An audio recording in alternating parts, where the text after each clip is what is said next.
This is a production of Cornell University. Intervention is to ask you to turn your cell phones off. Not just put them to sleep, but turn them off.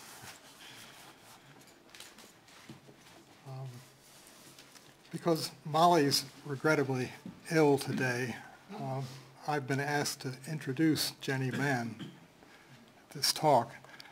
And it's a special pleasure to do so, though Jenny, of course, hardly needs an introduction in this room, especially since you came to know her last year, many of you, when she was at the Society for the Humanities as a Mellon postdoctoral fellow, where, by all accounts, she played an invaluable role in the project of that year, which was to, in my own terms, to historicize and problematize the global discourse of the postmodern as one means, as Jenny puts it, of addressing 21st century challenges to the humanities.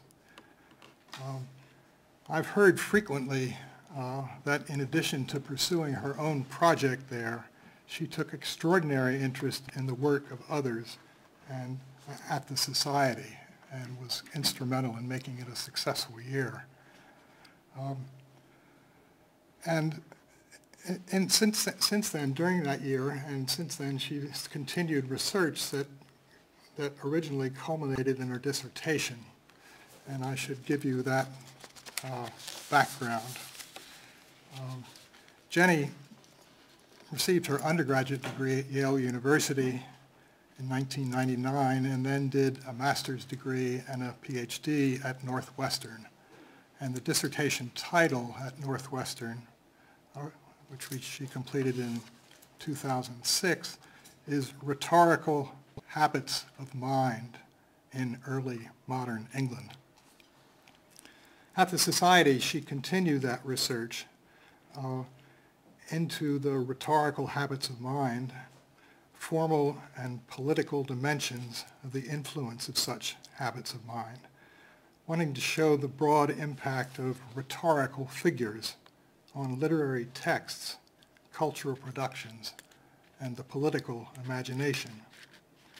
And she's now moving that dissertation toward a book which will be called Outlaw Rhetoric, Fashioning Vulgar Eloquence in Early Modern England.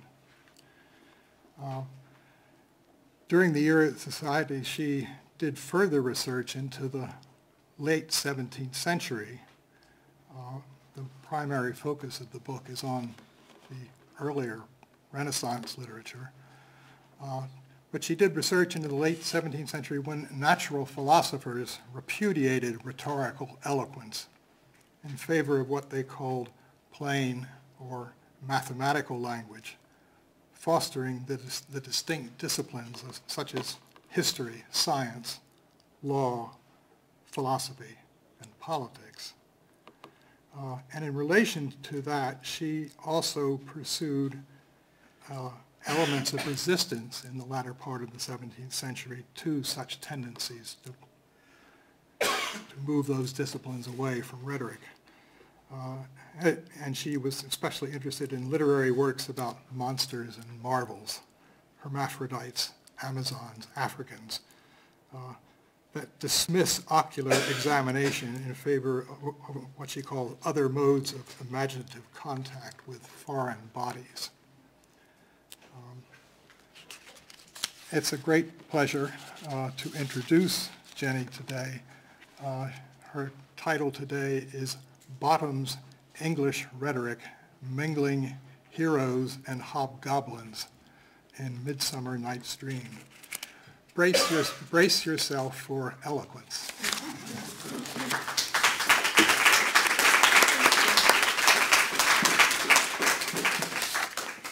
Thank you very much, and I'm glad to have the chance to introduce my work to members of the English department in the Cornell community who I haven't had a chance to talk to since I've been here.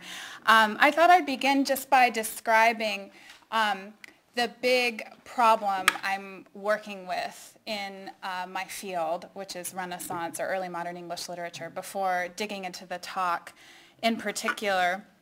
And that is that a defining feature of what we call Renaissance culture is a concern with the legacy of antiquity. And this concern in practical terms involved the rediscovery and study of ancient Greek and Roman texts and the assimilation of the values of those texts into 16th and 17th century culture. And at the same time, at least in the literary works, there was a burgeoning interest in Englishness as a shared identity, and writers were beginning to imagine a national community united by a common land, a common language, and a providential history. And one means of negotiating these two cultural priorities, this ancient past and a national future, was the translation of the classical arts of discourse, such as the art of rhetoric, into the English vernacular. And in the 16th century, a number of humanists and schoolmasters did just that, producing the first English rhetorics. And this is really my archive. And what makes these vernacular handbooks interesting to me, and they haven't been that interesting to anyone else, is that they dramatize the negotiations between a linguistic standard based on classical literature, a standard that is ahistorical and thus permanently valid, and the promotion of a forward-looking, historically conscious national language. And herein lies the problem. The English rhetorics are attempting to produce an artistic or eloquent vernacular by drawing upon a classical tradition that already in advance disdains that vernacular as barbaric, effeminate, and disorderly. And my argument is that this predicament becomes what I call the plot of vernacular rhetoric. And my book project is trying to show how figures of speech carry this plot into English writing. So today I'm going to take just about 10 minutes to give a kind of historical background on the place of rhetoric in the early modern world and just briefly allude to the major claims of my project before I dive in to my particular argument about how one particular English figure of speech organizes the materials of A Midsummer Night's Dream. And my hope is just to give you a sense of how much exciting work an understanding of these vulgar figures can allow us to do. So this is actually, I see a pretty early modern crowd, so maybe some of this background is not necessary, but I'm going to go through it anyway. So for those of you who might be outside of the field, let me begin by giving you a sense of rhetoric's place in the cultural world of early modern England. So the humanist reforms of English education produced a fairly uniform national school system in the 16th century, whereby the sons of prosperous yeomen, gentry, professional men, and also the lower ranks of the nobility received extensive training in the Latin art of rhetoric. Tudor grammar schools instilled their charges with a range of rhetorical skills aimed at both reading and composition, and the ability to produce figurative expressions was particularly valued.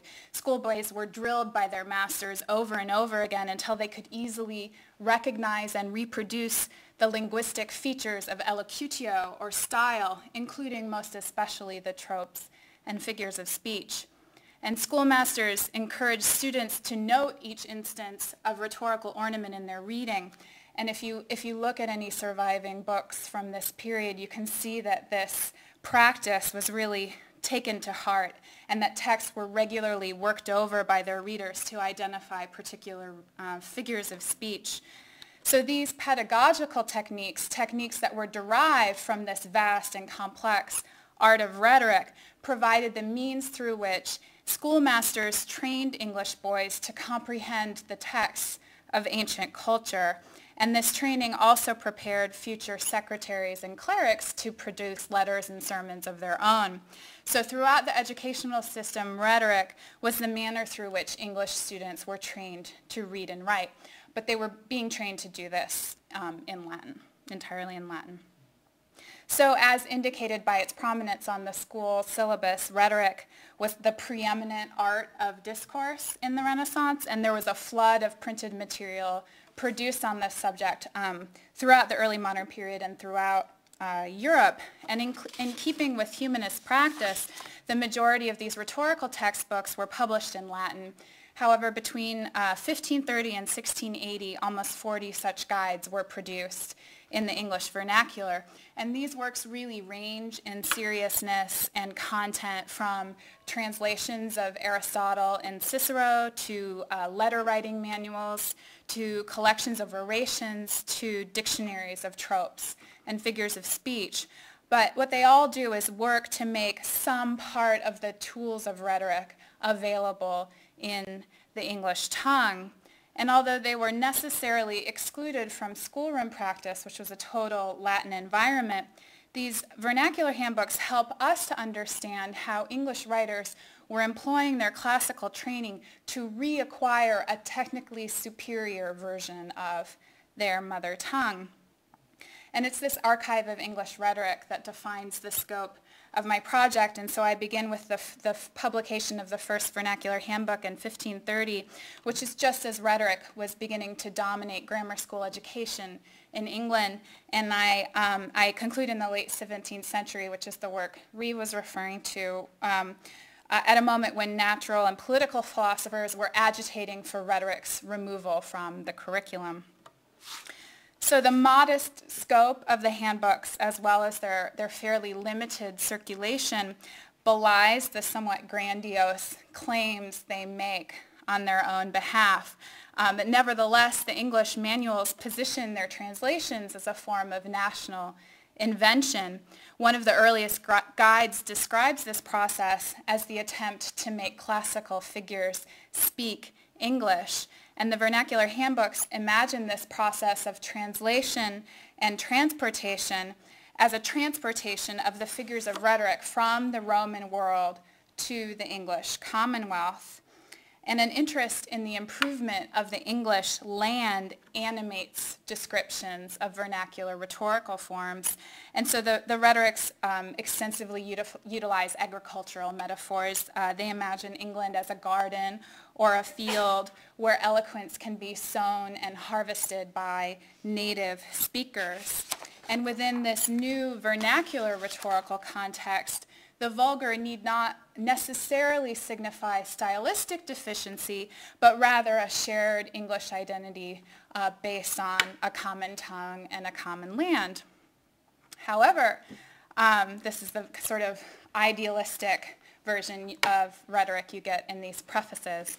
But however, although the guides celebrate the transplantation of rhetoric to England as a kind of national self-fashioning, they also worry that their vernacular productions fail to meet the standards of linguistic decorum, allowing women and social underlings to trespass onto the rightful property of elite Latin art. And this agonistic drama of translatio, a drama in which efforts to achieve classical eloquence only reconfirm English barbarity, manifests in quite interesting ways in the disposition of the vulgar tropes and figures of speech. And what the handbooks do is designate a series of figures within the rhetorical catalog as both culturally and syntactically disorderly, thus attempting to displace the charge of linguistic trespass onto a small subset of rhetorical schemes. And most of these newly designated disorderly figures are those that effect changes in word order.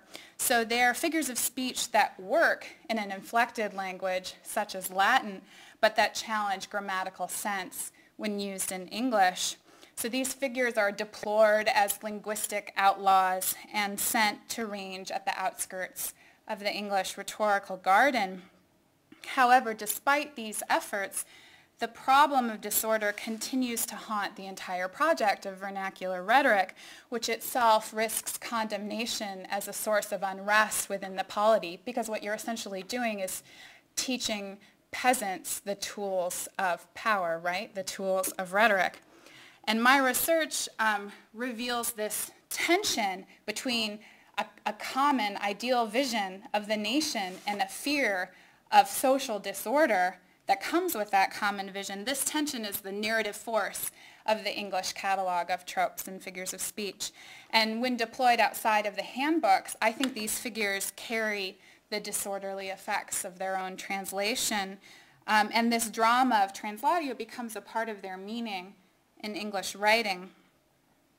So this argument, just to give you a sense of where I fit in other work in early modern studies, this argument diverges at the outset from many other analyses of Renaissance rhetoric in its insistence on the distinct features of vulgar rhetorical forms. And in fact, this is my primary polemic, and that is that you have to attend to the formation of English rhetoric in the 16th and 17th centuries in order to understand rhetoric's myriad effects in early modern England.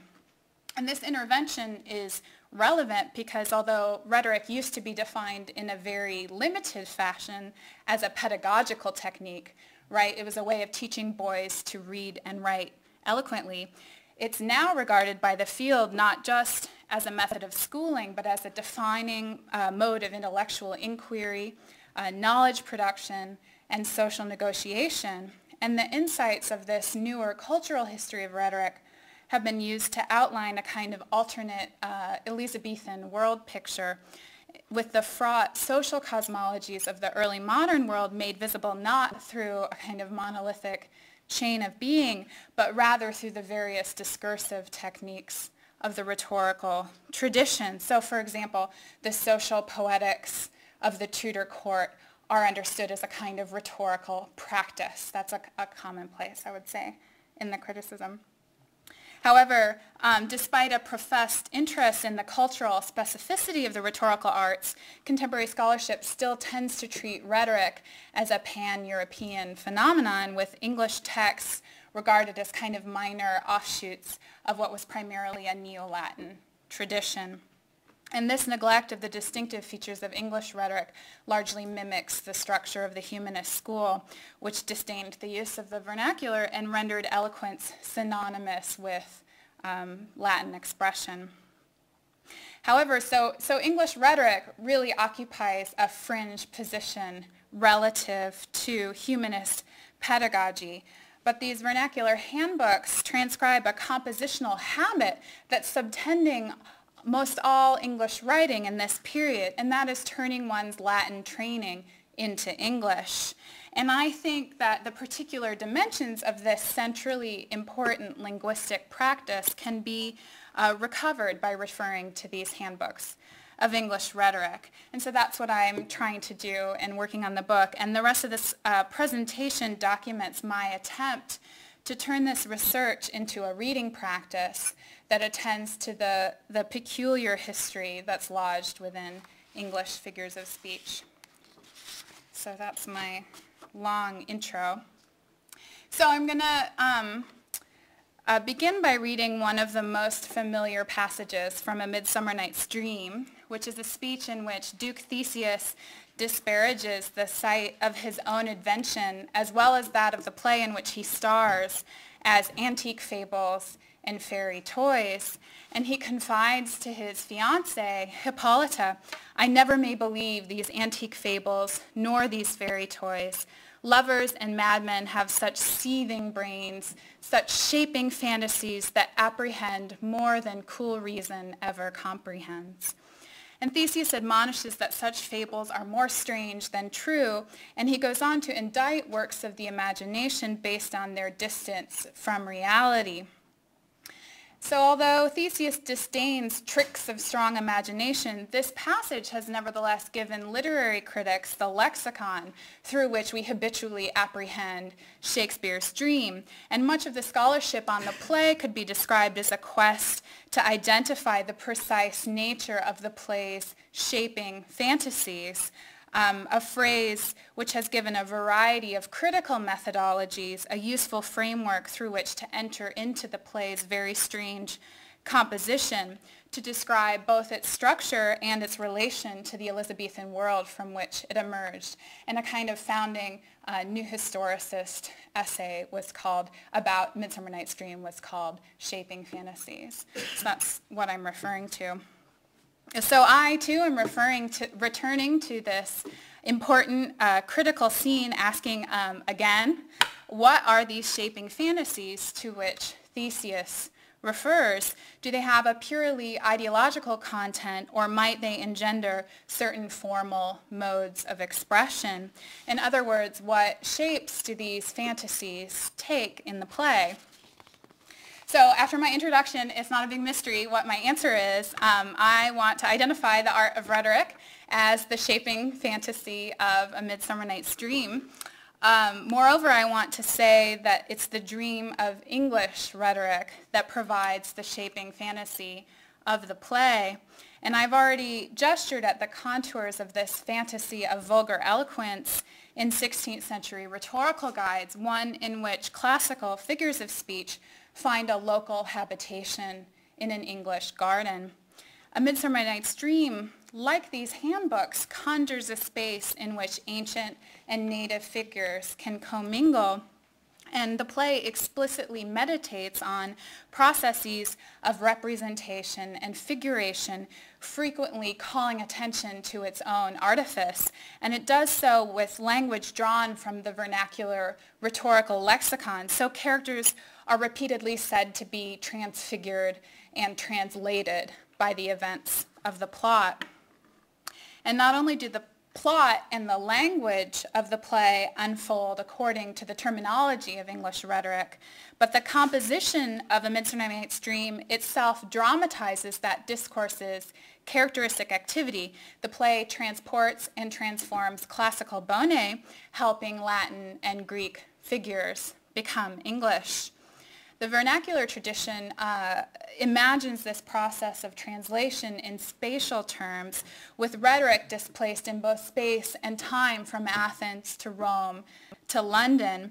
And a dream takes this process of cultural translation and turns it into a theatrical event, one in which long-dead Athenian heroes cohabit with English hobgoblins and rude mechanicals.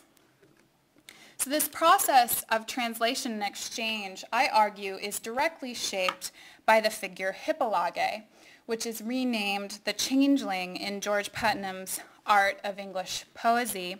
And this is one of the unruly figures of disorder to which I alluded earlier, a figure that produces change in word order. So the vernacular changeling organizes an exchange of classical and native material that's bodied forth in the composition of Shakespeare's play. In other words, the exchanges of the changeling produce not just the language, but actually the plot of A Midsummer Night's Dream. So English rhetorical handbooks actually don't usually give much attention to Hippolage. It's a figure of limited value in a language whose grammatical sense depends on word order. However, despite its marginal status vis-a-vis vernacular practice, most English rhetorics still include Hippolage in their catalogs, defining the grammatical exchanges of the figure in terms of illicit transport. So to explain it very simply, the figure mixes the sequence in which words correspond to one another in a sentence, resulting in an exchange of words that often produces nonsense or absurdity, which is the word that the guides use over and over again. So the English guides imagine this exchange of syntactical parts as a form of travel, one which changes, for example, and this is quoted from figure 1 on your handout. So this is Angel Day's example of a sentence that's been worked over by Hippolage. Darksome wandering by the solitary night, for wandering solitarily by the darksome night. So according to these vernacular rhetorics, this syntactical wandering produces at best a kind of absurdity, perverting, and this is a word they also like to use, perverting what they call the natural order of words in a sentence. However, what in a letter or a narration might be an incongruous or infelicitous misalignment of words is potentially a useful expressive device for poets. And it's this poetic usefulness that perhaps justifies George Putnam's extensive discussion of the figure in his Art of English Poesy. And this is the longer passage, figure 2 on your handout. So Putnam writes, "The Greeks call this figure hippolage, the Latin submutatio. We in our vulgar may call him the underchange, but I had rather have him called the changeling, nothing at all swerving from his original, and much more aptly to the purpose, and pleasanter to bear in memory. Specially for your ladies and pretty mistresses in court, for whose learning I write, because it is a term often in their mouths, and alluding to the opinion of nurses who are wont to say that the fairies used to steal the fairest children out of their cradles and put other ill-favored in their places, which they called changelings, or elfs. So if ye mark, doeth our poet or maker play with his words, using a wrong construction for a right, and an absurd for a sensible, by manner of exchange." So go forth now and use the changeling. I'm sure you've been well instructed how to apply this figure in your own writing. So Putnam's translation duplicates the absurdity of the poet who exchanges a wrong construction for a right, identifying the workings of a classical figure with the trickery of indigenous English sprites, and even more unexpectedly with the superstitions of women and servants. So Putnam first offers what appears to be a direct translation of the Latin and Greek, the underchange, before quickly supplanting this name with what he considers a more apt and pleasant term, the changeling. The passage articulates the structure of the figure as ancient and foreign, while simultaneously familiarly English. It derives from the Greeks and Latins, and yet it can also be found in the opinion of nurses. This manner of exchange affected by the figure is doubled in Putnam's exchange of two different translations of a classical original into an English derivative, as well as his transfer of the term from ancient texts into the mouths and memory of women. So despite his defensive disclaimer that his translation is nothing at all swerving from the original, displacements abound in this text. The Greek figure moves from texts into mouths, and not just any mouths, but the mouths of women. And Putnam tries to control or make sense of this potentially bewildering series of linguistic exchanges by narrating a story that both translates the work of the figure itself and serves as a mnemonic device for his students. As such, Putnam transmutes a Greek figure into an English plot. So while the presence of vulgar elves in a dictionary of classical rhetorical forms might seem somewhat dissonant if you've ever thought about such things, Putnam is in fact just one among many Elizabethan writers to import fairy tales into high cultural productions in this period. So at the same moment, the creatures of popular superstition and folklore are first becoming lettered. So they're appearing in English translations of Virgil's Aeneid and Ovid's Metamorphoses, for example.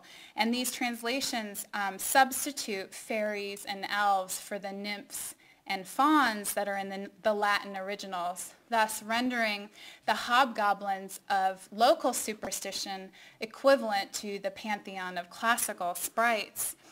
And so the so-called terrestrial devils, as they were described, the terrestrial devils of oral tradition began to populate serious English poetry, joining these popular traditions with classical knowledge. And by the late 16th century, fairies were very much in fashion, featured most famously in Spenser's Fairy Queen, but also appearing in pageants, royal progresses, plays, masques, poems, and so forth. However, despite their frequent appearance in aristocratic entertainments throughout the late 16th and early 17th centuries, at the time of publication of Putnam's art, fairies were still identifiable not as part of a classical or even a kind of vernacular literary inheritance or as figures of literary invention, but rather as indigenous creatures of local popular tradition. Fairies were visibly rooted, as one contemporary put it, rooted in the opinion of the vulgar. And moreover, fairy tales were associated with childhood in particular, and with an unlettered discursive community peopled by women and servants. And in fact, nearly every allusion to fairy belief in the period, most especially tales of Robin Goodfellow, emphasizes the presence of a loquacious female narrator who serves as the repository of fairy lore. And this female storyteller inhabits Putnam's text as well, which cites the opinion of nurses in describing the work of the changeling. Such an instructor, a female and a servant as well, ostensibly should have no place in teaching the classical arts of discourse. However, as indicated by the commingling of Putnam's storytelling nurse and her courtly charges, female domestic servants provided points of contact between middling and upper-class households and a lower status vernacular culture that might otherwise seem to be excluded from such a social sphere.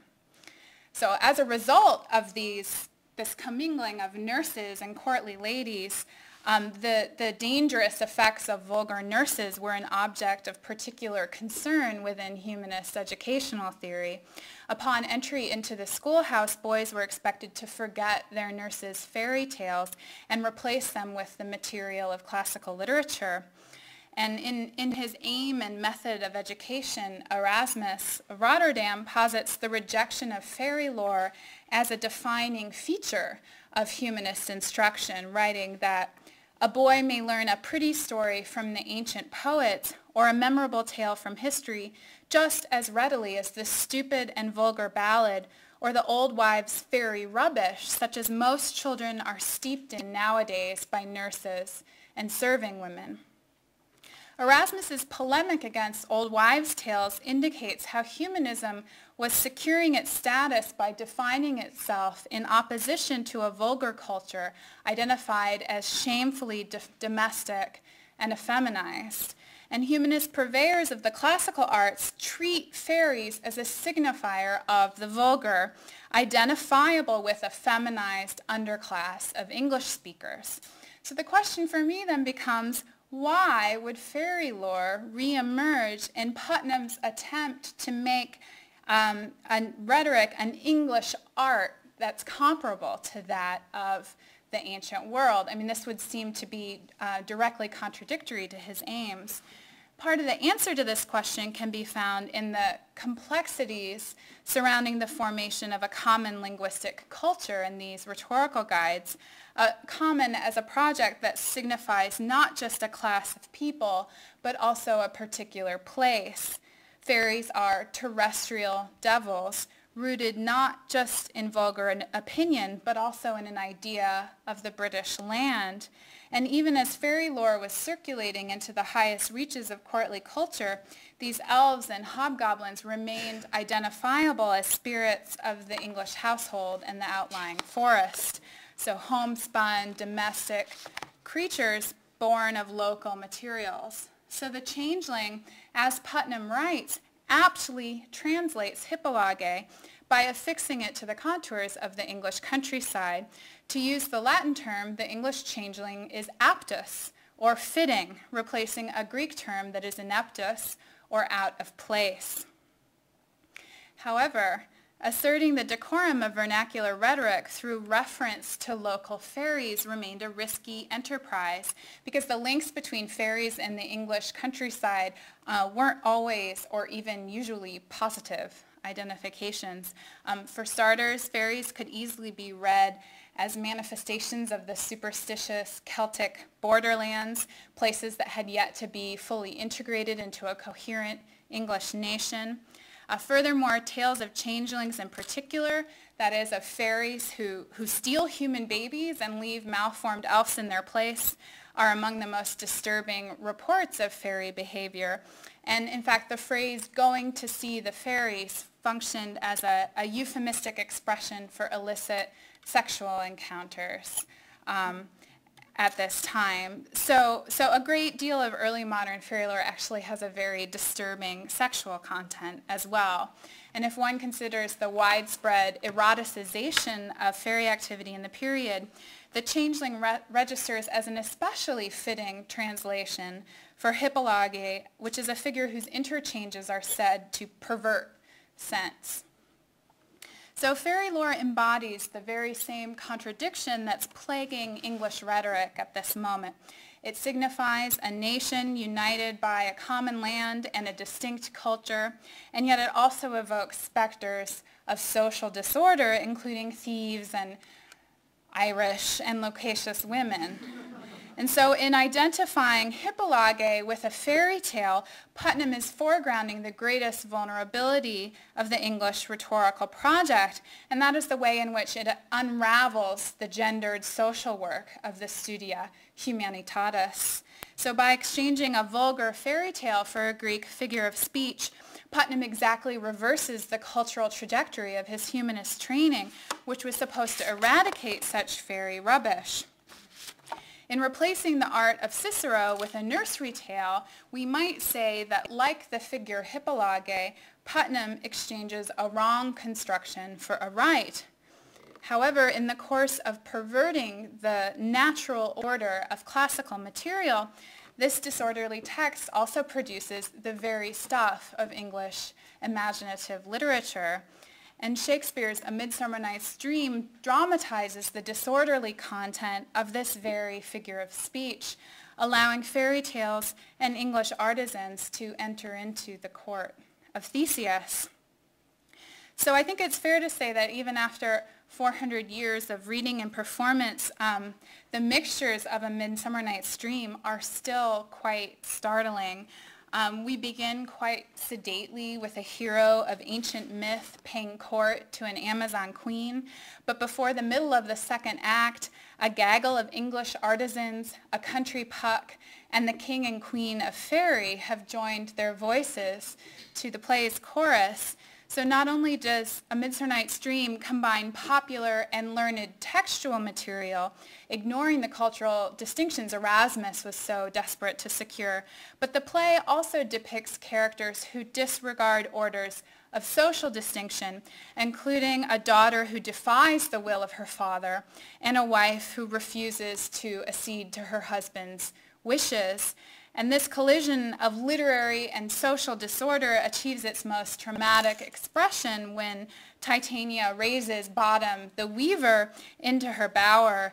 And at this point, audiences see the fairy queen taking an English lover who is not her husband, not of her rank, and at this moment, not even human. And the image on my poster conveys maybe some of the excitement of that moment for audiences. So all of these varieties of social and linguistic disorder as they are conjured in the play are in fact directly shaped by the disorderly forms of vernacular rhetoric. So as I've mentioned, the play explicitly grapples with questions of representation. And this is my way of saying, to me when I read this play, it's like over and over and over again saying, I'm about figuration, right? Please don't fail to notice that I'm about figuration. So that's what I'm getting at here. So it grapples quite explicitly with questions of representation. It frequently deploys rhetorical terminology such as turn, translate, figure, and disfigure, even when describing events that otherwise seem to have very little connection to verbal composition. And the play underscores Bottom's experiences in particular as linguistic translations, which is perhaps why scholars often refer to the weaver as a figure for an obviously stitched together play. And so building on this identification of Bottom's words and experience with the play's amalgamated construction, I posit the very rhetorical scheme he utters upon exiting the forest as the key to understanding these disparate levels of transformation. So when Bottom wakes in the forest and he has his own head back, he declares that the eye of man hath not heard, the ear of man hath not seen. Man's hand is not able to taste, his tongue to conceive, nor his heart to report what my dream was. In attempting to explain why his experience defies representation, Bottom perverts the correspondence between his words, misaligning sense organs with their proper sensations. In other words, Bottom speaks the changeling. and the figure assumes control of his language at the very moment he's attempting to narrate the events of the night in the forest, which he describes as Bottom's dream. So it's the figure, in other words, that tries to narrate the play. So the disfiguring effects of the changeling manifest again and again throughout the play, apart from in Bottom's language, from an exchange of seasons resulting from Titania and Oberon's descent over a changeling boy, to the varieties of gender and social disorder that are encompassed by the plot. For example, as one of the Athenian ladies, Helena, is pursuing her unwilling lover into the forest, she explains, "The story shall be changed. Apollo flies and Daphne holds the chase. The dove pursues the griffin, the mild hind makes speed to catch the tiger." As we can see from Helena's changed story, the social disorder in the Athenian court mimics the tumult in the forest. And we're invited to consider the twists and turns of the love plot involving these four Athenians as a process of figuration from the very first scene of the play, when Theseus informs Hermia that she has to accede to the will of her father regarding her marriage, and he's chosen someone she doesn't like. And Theseus explains that to you your father should be as a god, one that composed your beauties, yea, and one to whom you are but as a form in wax, by him imprinted, and within his power to leave the figure or disfigure it. The lovers are indeed disfigured, as Theseus threatens in this first scene. However, they're transformed according to the perverse exchanges of the changeling rather than Aegeus's paternal authority. And throughout the play, and this has been observed many times, the four Athenians are kind of shifted about and mismatched like parts of a sentence, and they're very difficult to distinguish from one another, or at least the men are. So the affections of first Demetrius and then Lysander attached to inappropriate objects. In grammatical terms, they are interchanged, or as Putnam puts it, underchanged. And Hippolyta later describes the minds of the young lovers as transfigured by their night in the forest, aptly noting the manner in which they have been moved about by the changeling. So as these examples begin to indicate, transfigurations and underchanges abound in Dream, that they work through the presentation of every character and element of the plot, as well as the play's language. But the figure of the changeling attaches itself most fully to the character of Bottom, as I've indicated, and the play repeatedly identifies Bottom as an object of linguistic translation. And his body becomes literally disfigured when Puck gives him the head of an ass, at which point both Peter Quince and Puck himself describe Bottom as translated. After laying eyes on the transformed weaver, Tom Snout exclaims, "O Bottom, thou art changed." So as in the translation of Latin rhetoric, which makes the rhetorical techne available to English artificers, the disfiguring effects of the changeling on Bottom's form also produce a change in social location.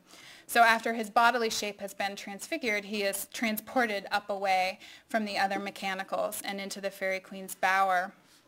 So to borrow once again the terminology of English descriptions of Hippolage, when an artisan shares a bed with the Fairy Queen, the natural order of things has indeed been perverted. Bottom substitutes for the changeling boy in Titania's affections. He takes the place of a stolen child, a changeling for a changeling. And this scene has been read as a kind of eroticized return to childhood, in which a grown man gets the chance to lie with the fictive materials of his nursery tales.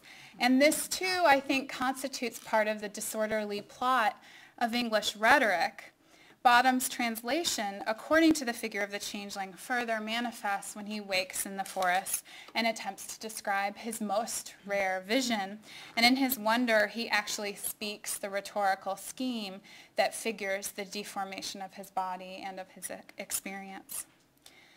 So you might think that the unruly mixtures of the night's accidents are confined to the forest outside of Athens, but in fact, at the end of the play, all of the marriage happens, and then there's the performance of the play Pyramus and Thisbe in celebration of all of these aristocratic marriages. And this performance brings the disfiguring effects of this vulgar rhetorical disorder into the midst of the Athenian court.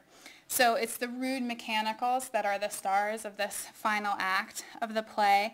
And the audience, and by this I mean the sort of Elizabethan audience, but also us, were invited to join with the Athenian nobles in mocking their inability to stand upon points and the ridiculousness of their malapropisms and so forth. So by this final act of Dream, all of the crossings between the aristocratic characters have been reversed. The requisite marriages have occurred, and Titania has been reconciled to the will of her Oberon. So all of these changed stories have been changed back. However, the rude mechanicals continue to manifest the effects of the changeling as they confuse the English language, and as Peter Quince introduces the whole production, disfigure the matter of Pyramus and Thisbe. And then at the end of the tragically mirthful performance, Bottom speaks the changeling once more, asking, "Will it please you to see the epilogue, or to hear a bergamasque dance between two of our company?" Theseus quickly replies, "No epilogue, I pray you," asking for the dance instead, and warning Bottom once again, "Let your epilogue alone." But although Theseus denies this final importunity from the changeling, the creatures of fairy enter his palace nonetheless, providing the theatrical audience with the sight of the forbidden epilogue after all of the noble characters have gone to sleep. And the fairies' invasion of the court realizes Putnam's picture of upper-class English society, in which fairies and elves emerge from the mouths of pretty mistresses. And this, I want to say this infiltration of the fairy world into the aristocratic household doesn't in itself disrupt Theseus's authority, because they're there so that they can bless the marriage beds and ensure the propagation of noble issue. But the fairies also do defy Theseus's direct command, and that is that they allow the audience to see Puck, the epilogue. And Puck's closing words then break the dramatic frame, taking the power to amend the production away from Theseus and his court and transferring it to the paying audience in the public theater. And then Puck importunes the spectators. He says, "If we shadows have offended, think but this, and all is mended, that you have but slumbered here while these visions did appear, and this weak and idle theme no more yielding but a dream." Imaginative authority has here been conveyed from Theseus to an Elizabethan audience, and the play thus concludes by evoking not antique fables or fairy toys, but rather the contemporary space of the English theater. And as in the texts of English rhetoric, Dream's fairy content interpolates native speakers of a lower and middling sort into a common practice of imaginative device. And one of the earliest vernacular rhetorics describes this process as an attempt to make classical figures of speech part of our own native brood. And as I hope this talk has shown, this manner of procreation also lurks in the conclusion of Dream. Not only do the fairies help secure the reproduction of healthy aristocratic offspring, but they also help produce a vision of vernacular culture that's united by the content of fairy lore and ancient tradition, a fantasy that's apprehended through the disfigured rhetoric of an English weaver. So that's it. Thank you.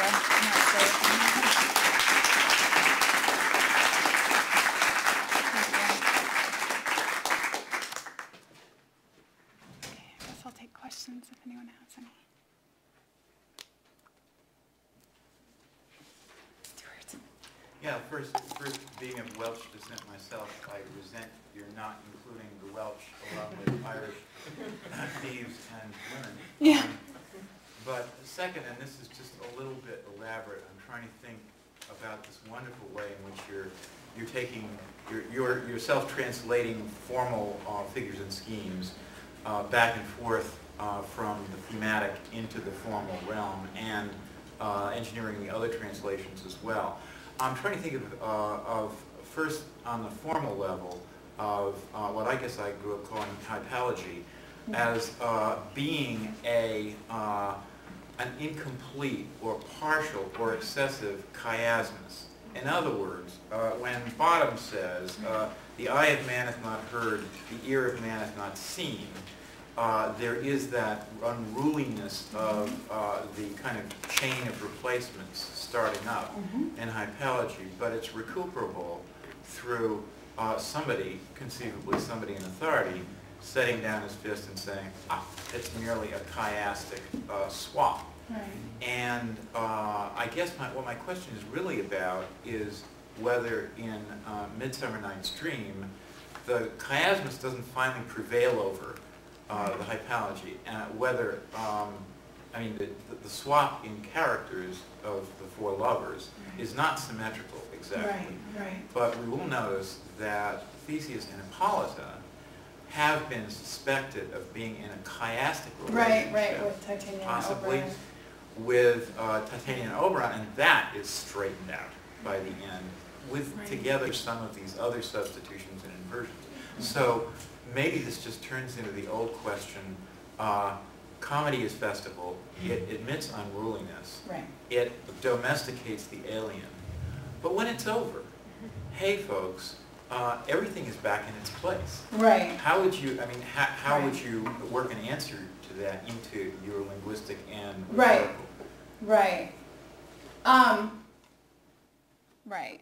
Well, I mean, yes, the more dangerous exchanges are certainly straightened out by the end of A Midsummer Night's Dream, and that's a part of its resolution. Nevertheless, I don't think that quite erases the memory of what's most disturbing about the exchanges that happen in the play. I think, I think the reason why these handbooks are interested in displacing the charges of disorderliness onto this certain set of rhetorical schemes is because it is a very, it provides a kind of structure and codification and control to the idea of disorderliness. It essentially schematizes it, so it's no longer necessarily directly threatening. I mean, what they're worried about is being accused themselves of being socially disorderly by taking Latin art and making it available to anybody who can read in the vernacular. And one of the earlier guides says, Thomas Wilson writes, well, if everybody had the tools of persuasion, who would work for the king, right? So they're aware of this potential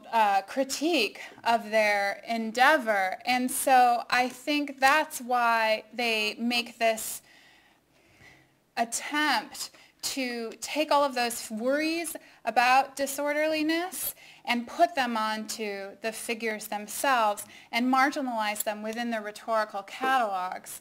So Putnam, for instance, includes Hippolage with under the column of a bunch of figures he calls trespassers, and they're figures you should use rarely, if ever. So there's this way in which the rhetorical catalog is used to manage and control fears that you yourself will be read as disorderly, which is all my way of saying I think that level of control, that the formal properties of these figures give this quality of disorderliness is precisely the point, I think. So can I just follow up? Yeah. So if women and children learned to use rhetoric, they would then be co-opted into an orderly system that is hierarchical and balanced, rather, and leave their disorderliness behind. Would that be an inference that you could draw? Well, it's a weird problem, because the idea that you would give a woman an education in the art of rhetoric is really alien to this culture, because rhetoric is the art of public address. And the idea that a woman would ever speak publicly, I mean, Elizabeth aside, is very, very, very disturbing, which is why women didn't really get a lot of training in formal rhetoric. But the way I see that relationship playing out is at this moment, at the end of the 16th century, this culture is in the process of taking all of the hierarchies that have been grafted onto the distinction between Latin and English, so elite, male, vulgar, female, and moving that hierarchy inside the vernacular.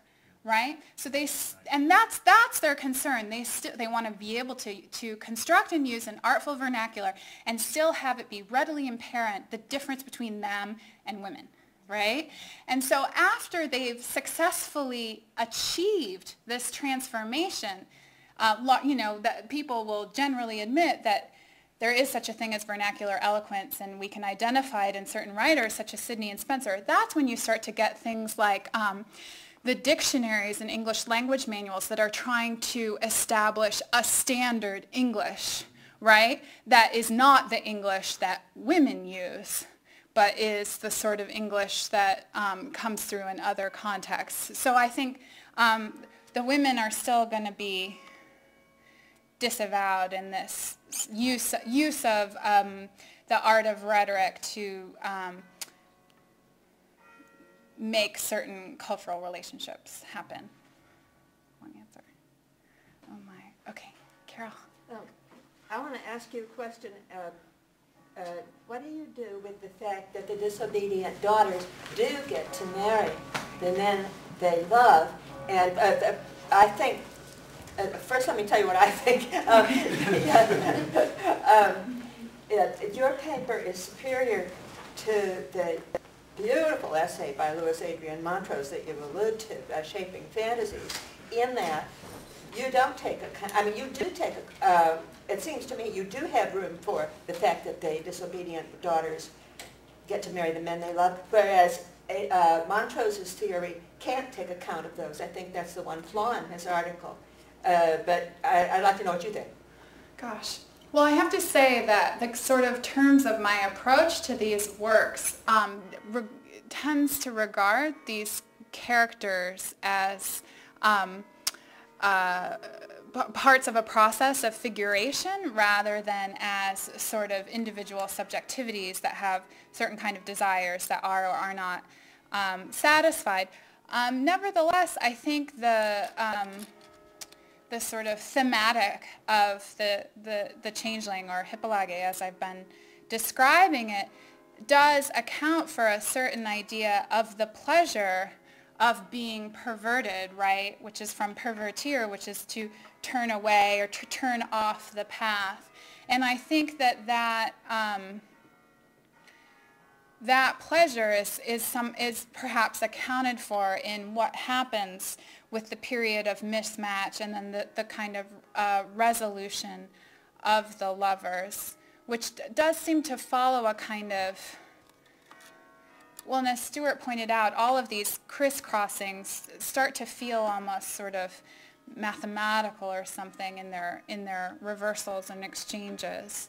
So it's true, it's not something that I've directly thought about in the work that I do, but I'm glad you like my essay better. Jonathan. That was a terrific paper and beautifully constructed. And I'd like to follow up on Stuart's question, and well, your answer to Stuart's question about when you were setting up parallels between the action of the rhetorical treatises and the action of the play, and especially at the end where the play, as you said, conveys imaginative authority to the groundlings, to the Elizabethan audience. Here we have Putnam saying that, speaking of your ladies and pretty mistresses in court, for whose learning I write. I wonder, I mean, is the audience for you said the audience for these rhetorical treatises was not at all schoolboys. They weren't using them as trots to try to understand the Latin. So is the audience really the ladies in court? Is that the... This is the kind of mystery of these guides, which is who on earth would use them? And the answer seems to be not very many people, because almost none of them were released in subsequent editions. Putnam is the only one who alludes to a female readership, and I think part of this is because he locates the scene of rhetorical instruction squarely in the court. And that's what he's interested in writing about. He says he wants to make a rude rhymer into a learned and courtly poet. And so that is a social scene that involves women. So women are his figure for the unlearned, or the person who doesn't yet have this rhetorical knowledge. But in almost all of the other guides, the audience is the youth of the realm. And youth, they mean boys. So the young boys of the realm, I mean, potentially they would have been useful as cribs, right, for boys who are having trouble or struggling with their Latin learning. They might also have been useful for lawyers who, preachers who want help in constructing statements in the vernacular. But the problem with these handbooks, and I think the reason why nobody's talked about them very much, is that as documents of instruction, they seem to be really ineffectual. Like, you look at some of these vast dictionaries of 180 figures of speech and you think, no one would finish this and then all of a sudden be able to speak or write persuasively. I mean, they seem to be somehow ineffectual in their stated aim. And so, you know what, Does that affect your project? No, because for me, whether or not they changed the practice of rhetoric or had an influence on schoolroom practice is incidental. I just want to find a way to understand how this writing happened. So for me, these rhetorical guides are like a little glimpse into the mind of someone who's been through this Latin training and then sits down to write in the vernacular. Like, I want to understand that process of linguistic exchange, and so I'm trying to use these rhetorical handbooks as an evidence of that process, which hasn't necessarily survived in other forms. So I'm using them symptomatically in that sense. I think that what they function is as a kind, they show how rhetoric was functioning as a kind of cultural capital.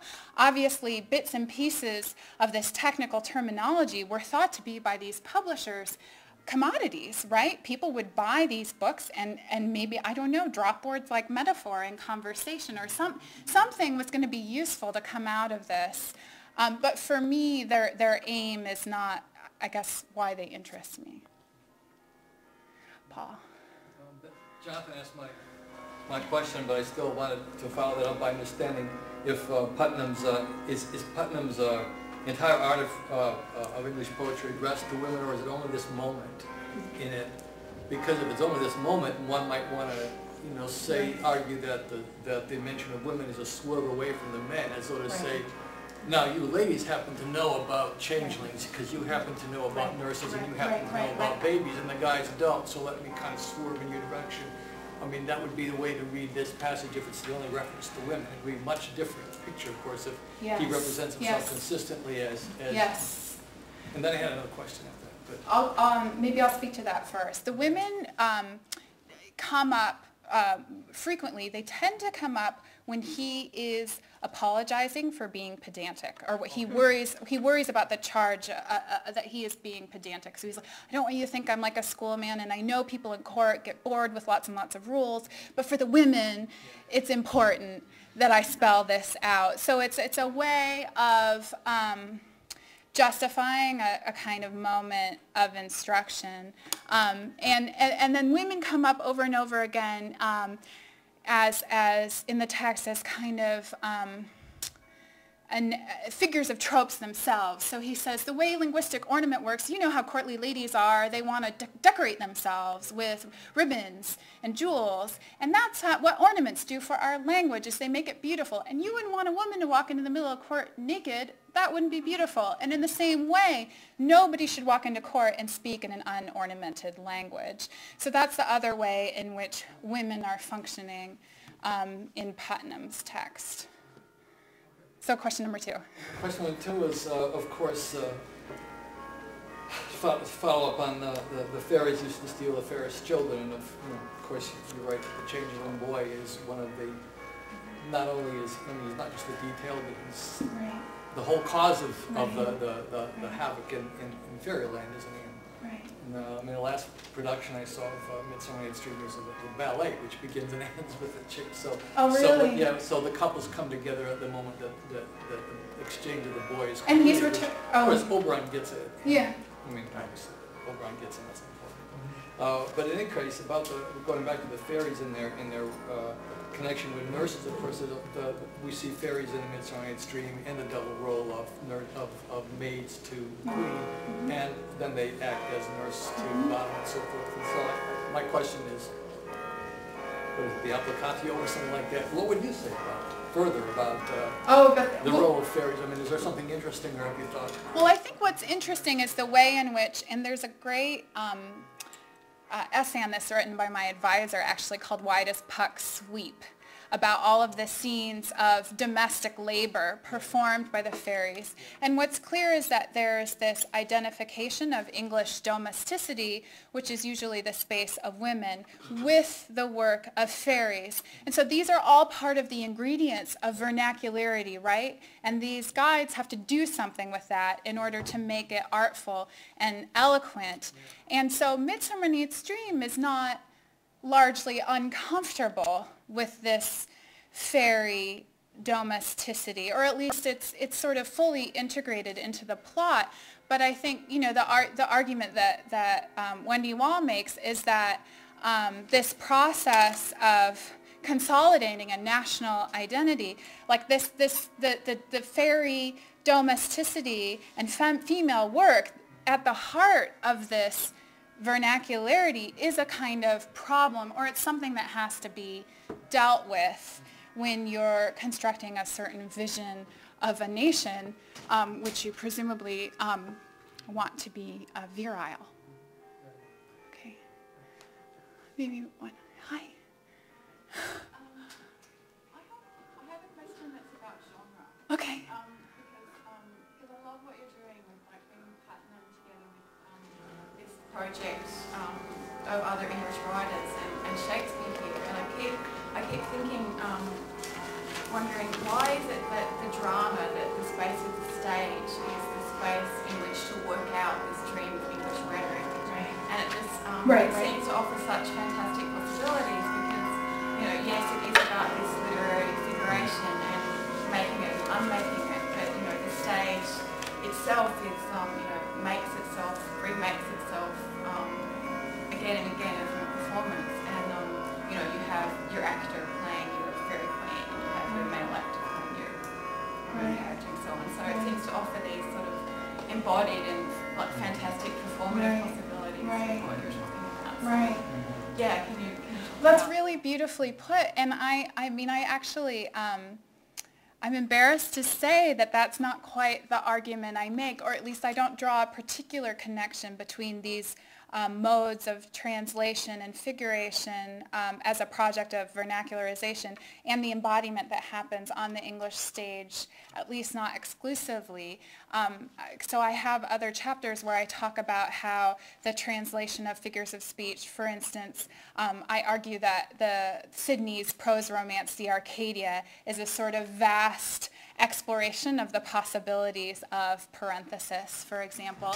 And I have another chapter in which I talk about how the figure analogue, which changes the gender of words, gets worked out in Shakespeare's Sonnet 20 and also Jonson's Epicene. So actually, my interest, weirdly enough, is to show how this process of translation gets worked out in multiple genres. And the reason that I do that is usually when people try to think about the connection between rhetoric and imaginative literature, they often think of it on the level of lyric. So lyric poetry is a kind of testing of the possibilities of figuration or a single figure in a certain kind of condensed context or form of address, and so I really want to show the ways in which these figures can get exploded into vast and very complex plots. And you know, I just maybe end by saying that your question reminds me to think about how the presence of an actual audience and the exchanges that are happening at the level of the actor's body is maybe something to incorporate in this chapter. That's great. Douglas.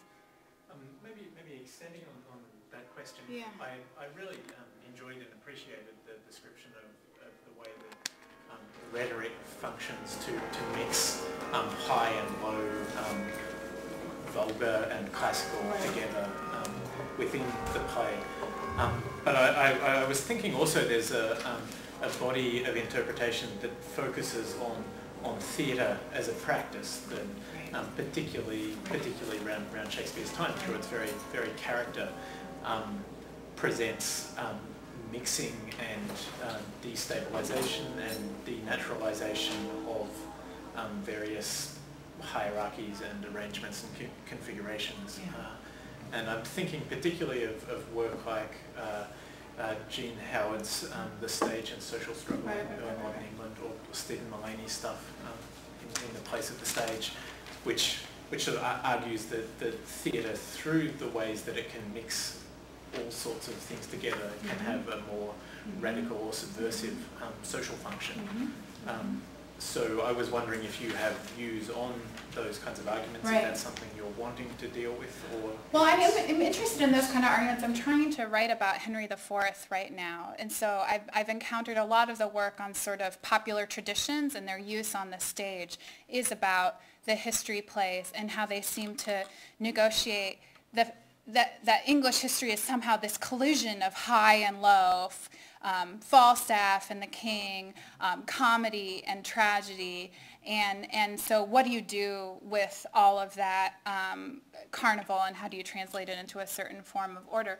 So I'm reading about that right now, and you know, my approach to those questions is somewhat different, I think, than from people who are working on the drama exclusively, because I'm really interested in the particular ways in which these handbooks are trying to promote a certain method of figuration and a certain kind of a language for a certain kind of culture.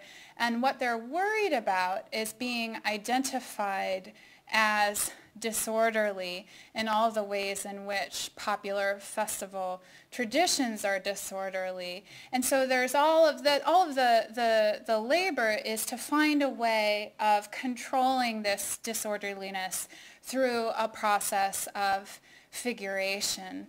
And so it's a little bit different, I think, from what's happening in the theater, where I'm not sure the primary thrust of these productions is necessarily to exert a kind of controlling force on all of these elements of English culture that are then appearing on the stage.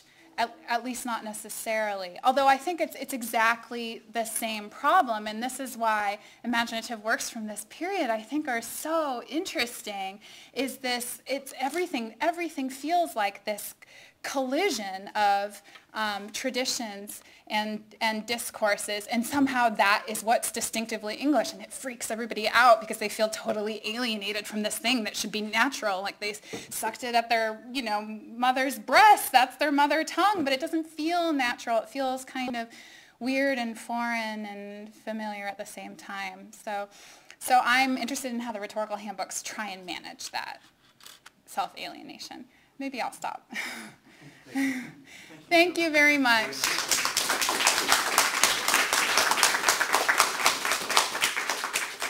And I would just also like to thank our friends from Cornell Media Support, our friends from Cornell Media Support. This will be streamed on the web within a certain number of days anyway. Thanks very much. Thank you. Thank you.